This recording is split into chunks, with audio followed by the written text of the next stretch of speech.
Hi, Paul Harris from Aurora Multimedia here at the ISE show.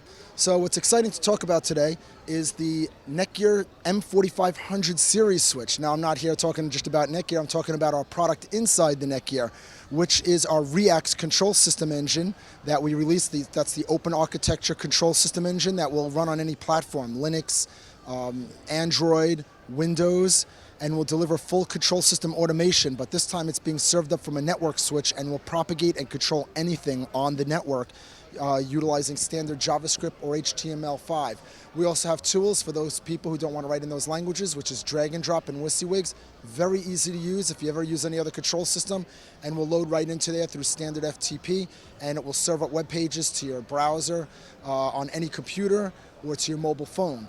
Also, we did something even more than that. So for SDVOE products, we integrated our IPBaseT manager, which is our management program tool that is for controlling our IPX series and other SDVOE products.